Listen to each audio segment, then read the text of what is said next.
iron and sees shadow iron.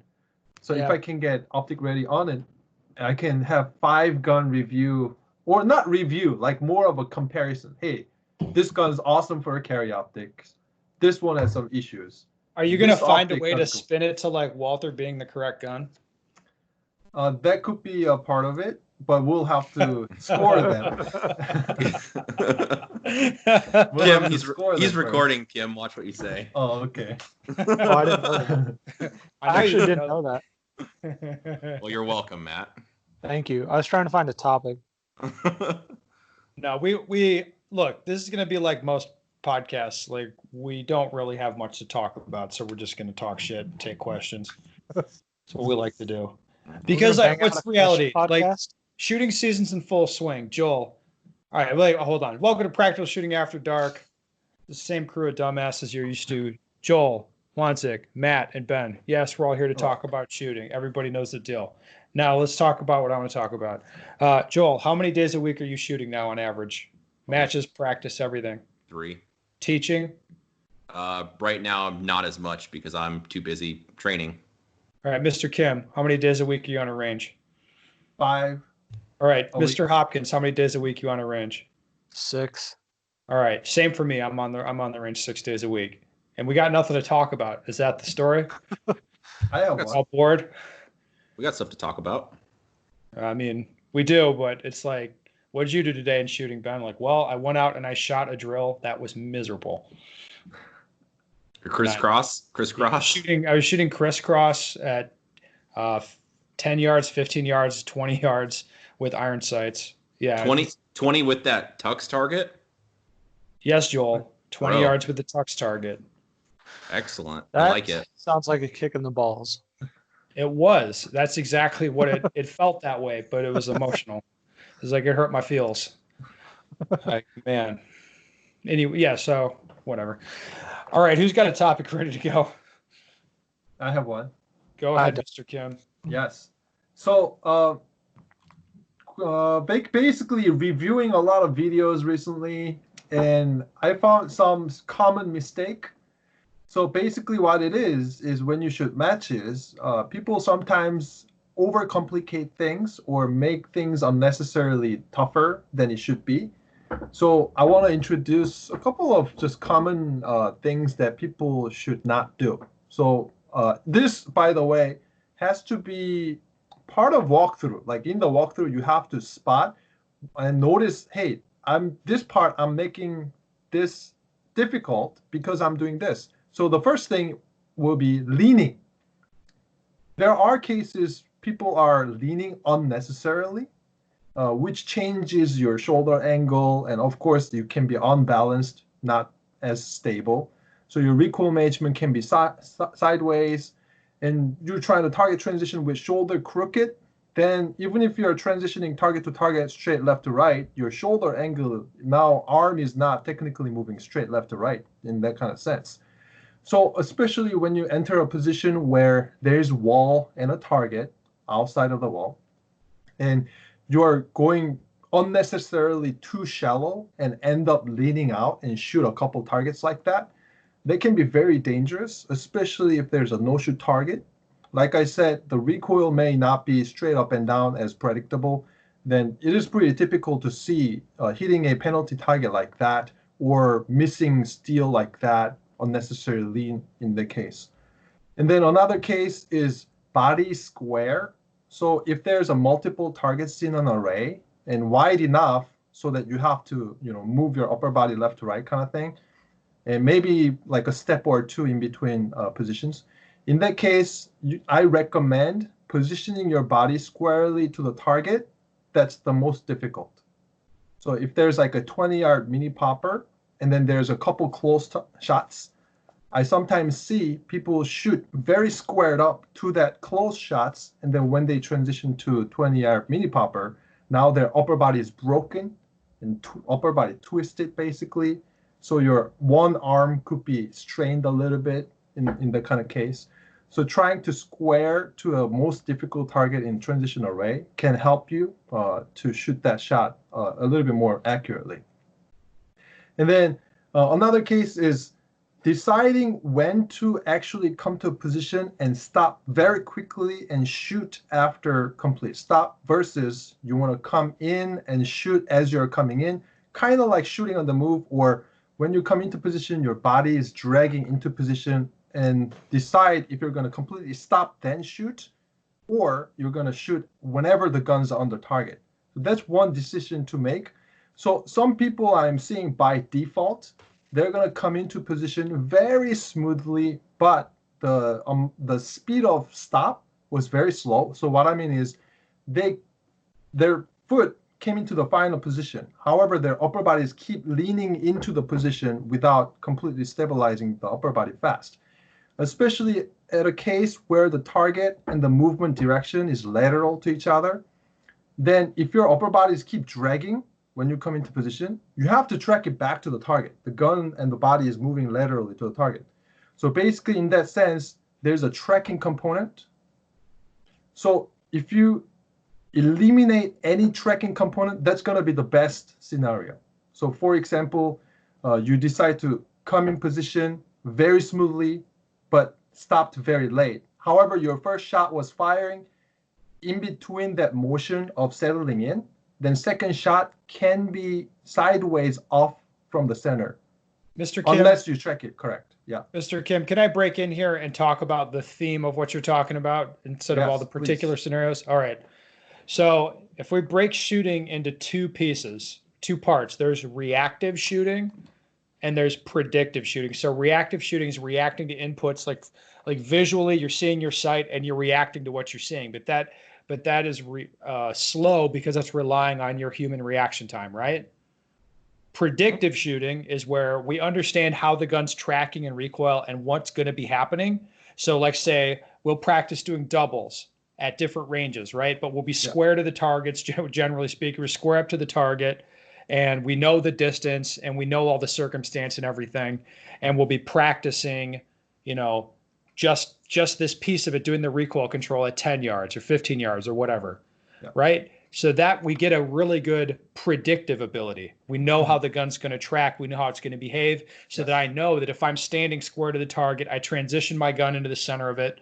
I know that I can reef on the trigger pretty hard, and the gun's not going to track off the target. It's going to stay more or less in the A zone, right? You with me so far? So we have reactive and predictive shooting.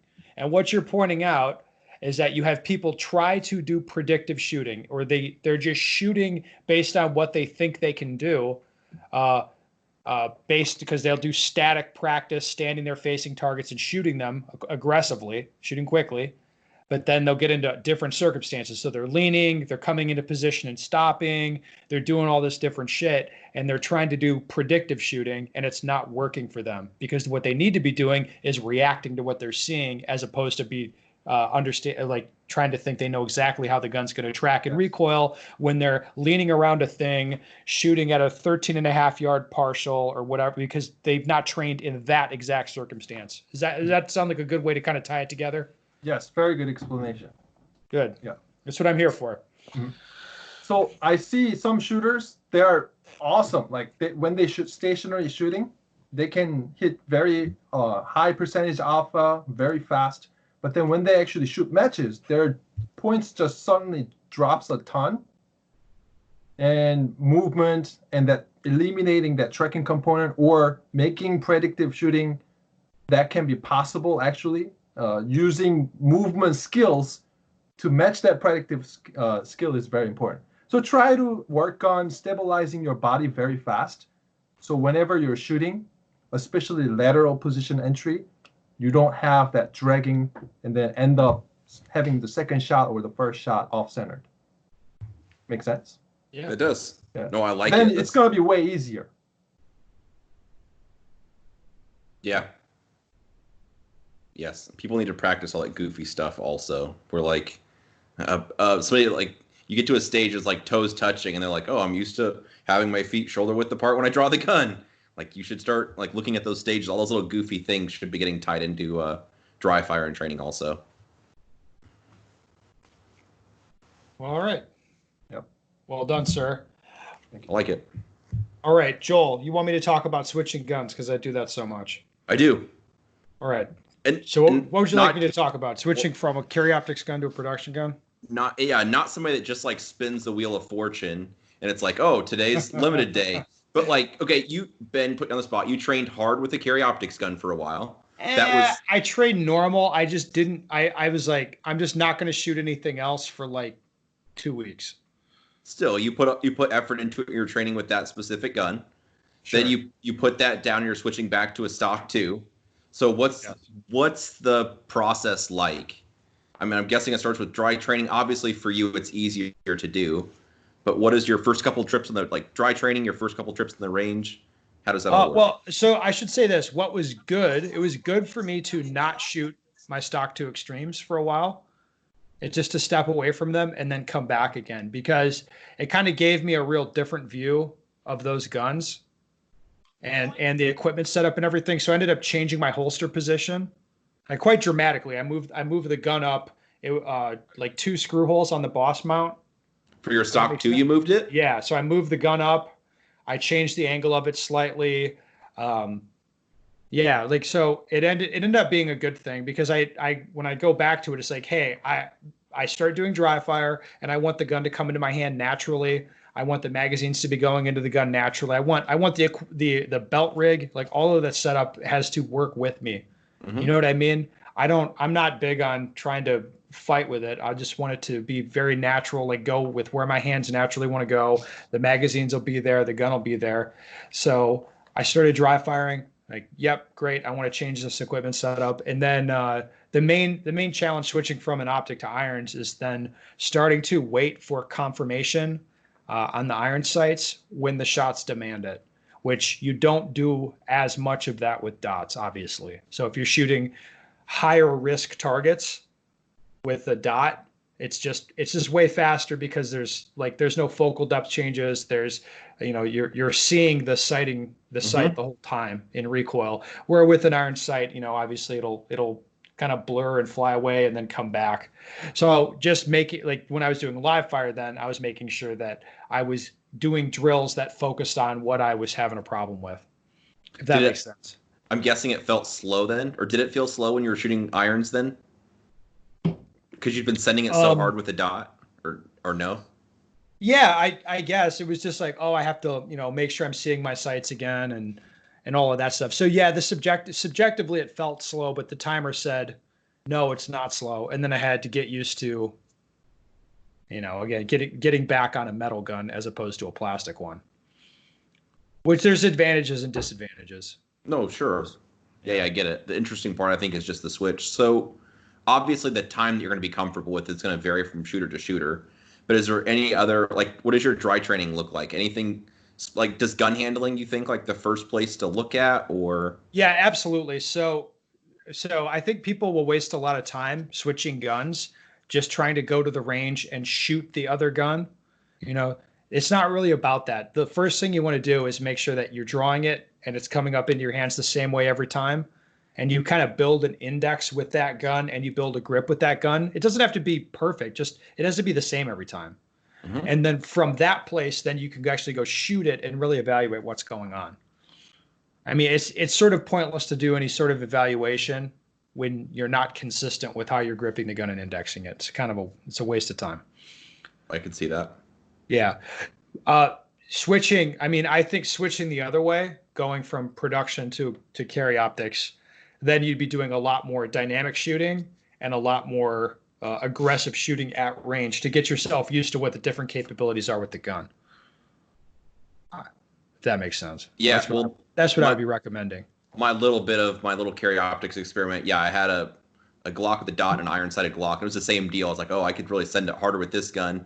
And then when I switched back to, like, in the middle of the practice session, I felt like I had to be a lot more patient. And maybe it probably was the same it was before, but it was like my sense of, I don't know, aggression or speed was obviously a lot higher with the dot. So yeah, of course. So when you switch to irons to the dot, do you have to force yourself to send it harder to, like, shoot with more, I don't know, aggression, or? Not really at this point. No, I mean, I'm pretty comfortable either way. It's just a matter of, I would say with the dot, I have more trouble at mid-range and close range shooting dots because you're shooting that painting the target, instead of having it stop, stable, look like a dot. So mid-range and close range, I have to do a lot of shooting like there with the dot to get used to the painting to trust it. To trust it, kind of. Is that a fair it's way not to even say just it? trusting it, just like shoot the streak, react to the color would be what Mr. Kim would say for confirmation too. You got to force yourself to do that. What's that? Or flashing red dot. Yeah. So I think the easiest thing to do, like the most straight up thing, either with irons or optics, is shooting long targets. When the shots are so far away that you want your sight to be stopped, stable, look perfect, sort of coloring inside the lines, you'd say, like very conventional shooting. I think that's the simplest thing to do. It's when it's you're kind of rounding off the edges. So at mid range or closer range, that's where things are more complicated. So that's where I would spend some time with the dot there. I don't find it challenging to shoot further targets with the dot, or that'd be something I'd have to really work on. Okay. It's just like you just see the sight there and you're like, yep, it's there, send it, shoot. That makes sense. It is like the breaking the rules or rounding the edges that would be really dialed in specifically to that gun type. Yes, absolutely. But this isn't stuff that most people are going to end up doing, right? Correct. I mean, I'm talking about changing platforms and sighting system and divisions all at once. Well, I've seen you do it after like 4 hours of class, and that's exactly what we tell people not to do. Yeah, no. So I'm doing stupid shit that people should not do. No, it's more informational because I'm just interested. I'm kind of an idiot, so I do that stuff. But it's not wise, not at all. No, but if somebody shot a division for half a year and maybe a different nationals was coming up or something, it's interesting to know your process for switching them. Yeah, I mean it's basically just dry fire and get like. There's a different process if you're learning a new gun. The gun's new to you. That's a lot different than shooting gear that I'm already comfortable with and I've trained with on some level. It's not that hard. I wonder how long it would take me to get comfortable with a Beretta again. I imagine it wouldn't take that long. I bet within a week you'd be shredding. That's usually what it is. Like I can get pretty good with a gun in a week. There's a lot of I'll go on a job where I have a loaner gun for a week, and after a week I'm pretty deadly with it usually. Even if it's something that's dumb that I wouldn't want to shoot normally, like I'll get really. I remember a job when I was shooting a SIG 229 for a week, and I was, the end of that week, I was smashing faces with that gun. But it was a long week to get there. Don't get me wrong. Was that a humble brag about the gun and maybe where you? No, I should say no. The gun's good. It's just not a gun that I would pick. It's like there's like the compact SIG. It's like you wouldn't want that gun. And it was a 40 cal. It was a fact. That one that I was shooting was 9. Oh, okay. I think it comes in 9 and 40. And 357 SIG. Yeah. Or 357. Of course, you know that, Joel. Yeah, the 229. Yeah, it's just the shorter version of the 226, just a little bit shorter. And it's a compact. No, it's not really compact. Glock 19 compared to Glock 17, kind of. A Glock 19 is still it's small, but it's not really compact. You can still shoot it properly, I would say. And it's like in the smallest gun that's considered, the 17s are considered full size, 19s considered compact. Yeah. So 226 would be full size, 229 would be compact. Yeah. But it's still easy to shoot it well. Yeah, I mean 19's the most used gun probably ever. Well, I mean it's a good gun. It makes a lot of sense. Size wise, like that's the normal size, even though we call it a compact. Well, I mean, but if you think about it, like an adult male with average size hands or smaller, I mean, you can hold the Glock 19 properly and shoot it, right? Yeah, that's why I say it's normal. Like that's the standard. That makes all the sense in the world too. Yeah. All right. Shall we move on? Yep. Let's go. Matt, you don't really have a topic, do you? No, I'm going to defer to a question. That's okay. Okay. I have a show and tell. It's my super fancy spare parts kit. So. Hold on. Hold that up to the camera for the What? No, it's just a So bag I full can of describe springs. it for the audio listeners. It's It's a a bag full of springs. yeah. There's a condom in there, Joel? Oh, Ben. What? Question. I don't know. Joel doesn't need those. Damn. All right, moving on. Safety Regardless, first, Matt. regardless if you have one competition gun or 4 of them, it doesn't matter. Having a spare parts kit is a smart idea. I don't ever want to be at the mercy of the availability of someone having the part I need or the post office getting it to me once it breaks and I need one. So it's just smart to keep a few parts in reserve of every consumable, spring, pin, whatever for your gun. So you can use like those little plastic dividers are handy, which are, I don't know, $2-3 at Menards, or like I just have a plastic bag that kind of has everything. So and like stuff's in a bag, but I just have a little piece of paper I just tore off. Like this says extra power extractor springs. Like I've got, what do I have in here? 5 of them.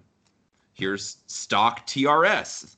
Here's 4 of them. So anyway, you go down the list, but I've got, like every pin, like probably 3 of every pin for my Tanfolio. So it's all probably stuff that I, hopefully I'll never need, but like here's extractors. But, if you break some part, whatever, you're disassembling your gun to clean it, and you lose some little $1.50 spring or pin, you can't find it.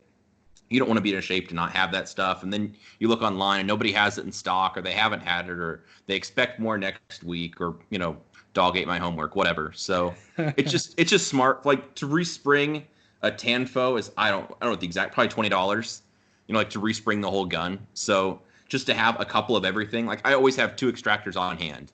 And then if I need one of them, like one of them, my training gun, like the claw was basically gone. So I just like replaced it, put a new one in it, and then I just ordered another one to replace my stock I have. So then I always just have a couple of them. So it's not that much money tied up. Stuff, if you train frequently, you're going to need eventually anyway. It's not if, it's when. So it makes sense. I mean, if you spend 40 or 60, $80 worth of parts just to have that stuff, and then if you ever have an issue with your gun, you have a match the next day, whatever, you're never jammed up or at the mercy of borrowing it from somebody. Yeah. Well, Joel, you're very wise to have that spare parts kit. Hey, Ben, is yours as nice as his? It's actually nicer. Why is that, I figured Ben? it was. I figured it because was. I have way more stuff, and Joel organized it. Oh, that's not fair. I have a cigar box full of replacement kits. Yeah, so if you lose some little nonsense spring or pin, you don't have to wait for one to come in the mail. You're like, oh, I'll just put another pin in the gun. No big deal. No, let me tell you what you do. You lose a nonsense pin, and you're like, where's my spare parts kit? And you look, and your spare parts kit is taking up a room and a half, and it's everywhere. And you're like, shit, that's too much work to find that. I'm going to shoot a different gun for now. I'll order another one of this pin that I need. Well, I'll order 5 of them. Actually, I'll order 5 of them, so I'll know I'll have them. And then they come, and you just do that for like 10 years. You'll replace the one and then put the 4 pins in your spare right, parts. the 4 No. pins, 4 pins go in the spare parts room, and then when I need another one a year and a half later, I don't have one because I've lost them. Another 5, right? So I guess I've ordered another 5, and you operate exactly like that for like 10 years, and then you watch Joel when he goes through all your stuff, just like shaking his head and swearing under his breath and telling you what a dumbass you are. I did not do any of that. Ben happens to have probably 20 plus recoil springs though for his Tanfo. Are they new though? Yes, they're still in the bag. You're never going to know when you're going to have recoil, Matt, and I like to be prepared for that with the recoil springs, okay? Better safe than sorry, right? Yes, exactly. Better safe than sorry. You should open your own pro shop and sell all this stuff. Maybe I should do that. Fuck, I'm such an idiot. Send it down to Tim. Be like, Tim, I just found this room full of stuff. I need you to get rid of it. Yeah, but think about like Ben's training on the daily, and he takes his gun apart to clean it for whatever reason. He loses some little. Hold on, now we're way off in fantasy land. Let's try again. Something broke, and you need to take your gun apart. It's too gummy. That's when the gun gets cleaned to the extent that I need to clean it to fix the thing that broke. You lose some little 50-cent pin spring. It goes off in the wilderness. Then you're out of commission until you find some 50-cent or $1.50 spring or pin. So, none of that's, strictly speaking, none of that's true. You're out of commission until you walk to your truck and get another one of the same gun you were just using. Well, if you only had one. Yeah, if you only had one, correct. I'm not ever going to be in that situation, Joel. That's crazy talk. I know. That's why I take more than one gun, even to the range of my practice. But yeah. All right, before we get to the question, there's one thing that I would like to say to put out there for the listeners. Ready? Oh boy, it's gonna be profound. Oh. I can tell. No, it's not that profound, but it's good. All right, so I went and took an X-ray alpha class with Matt Pranka, and what I did is I did a video dump that went up on Training Group, which was just blocks of Matt talking, kind of the stuff, like the talky parts of the class. I mean, a lot of it, not all the talky parts, but most of them. Is a couple hours of footage that went up on Training Group, and then I made a very nice, almost infomercial video that I put up on YouTube as well. Yeah, you guys are familiar with this. Where I would did like you put it? What? It went on the Practical Shooting Explained channel, Matt. But Oh, interesting. this is not the this part channel. that this is the part that I'd like the audience to key in on. I would like to do more of that. So if there's an instructor, I mean, obviously that is not going to work for a lot of people. A lot of instructors wouldn't like that. Wouldn't like me doing that for whatever reason. But if there's an instructor that would, and that somebody in the audience would be interested in me going and doing the class or whatever, I would like to do that. And if some audience people like know a guy and you run that by them and they're cool with that, like I'll pay the course fee or whatever. I don't give a shit about that part.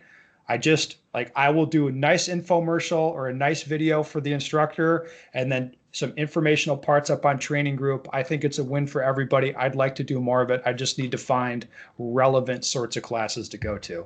So if people know anybody that like an instructor that'd be down for that, that would be interesting for us. Like send me an email, send them like whatever, like hook me up. Okay. Cause I would like to do that for real. How about go and watch a video and put a comment in the video? No, don't do that. Do not do that. I don't give a fuck about that. Like that is Learn like to drive traffic over there. Come on. yeah, okay. Well, that's different. Like one way that serious people do not conduct business in YouTube comments. I don't even read them for the most part. Like that's how you know someone's not serious about anything is when they're just making it a fucking comment on social media. No, send an email like a gentleman. Or whatever. All right. But anyway, let's get to the question because I got enough said enough there. Hello, I'm a low B class shooter shooting limited. Currently, my goal is to make master.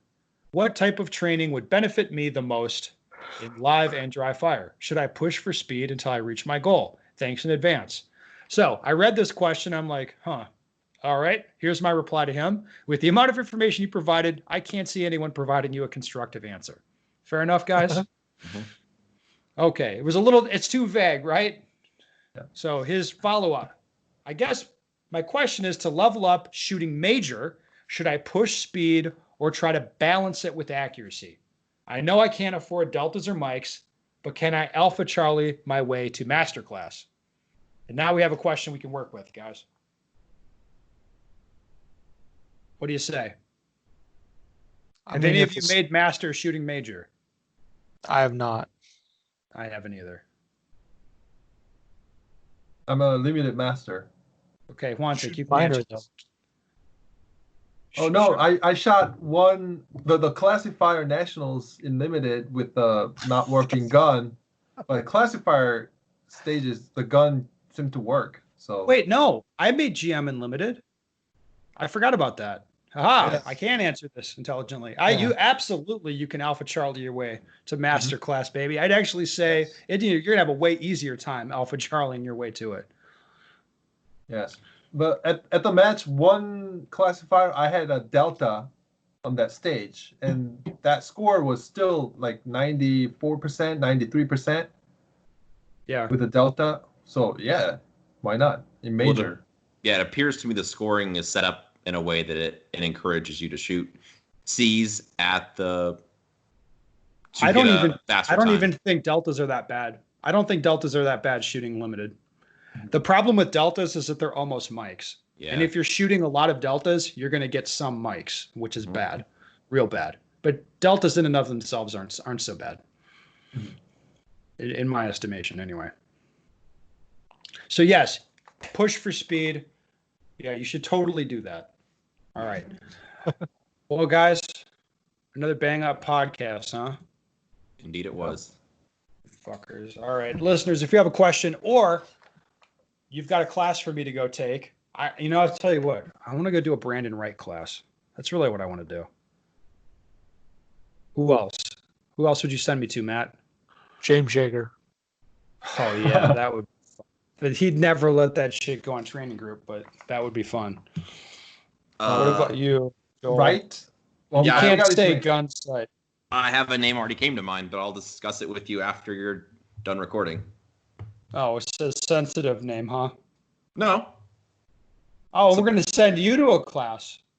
That's right. We could We- send you. Doesn't we even could have do to be me at this point. We could do that too. I had a different name, but yeah. Yeah, we could send. If Joel I were to classes. take a class, I would love to take a class from the True Exodus guy. Barrett Oh Fallbush. my god. Yes, he can do 0.7 second from concealment. I think Draw? his standard is 3 shots out of the gun from concealment in under a second. That's He's- not That's his. messing around. That's his standard. Yeah, he's not messing around. Does he actively teach though? I think he did. I don't know if he does still. I think there was an incident. Oh. I don't know the nature of the incident, but I think there was an incident. Anyway, it's a good place to leave it, guys. I was thinking of the Italian Job where he's like I had a bad experience. He's like, what happened? He goes, I had a bad experience. Like people always want to like hash it out with you. Yeah, and he's like, what I else do you wanna need to talk know? About it. Said it was bad. Yes. Yeah. Whatever. Got to know your limitations.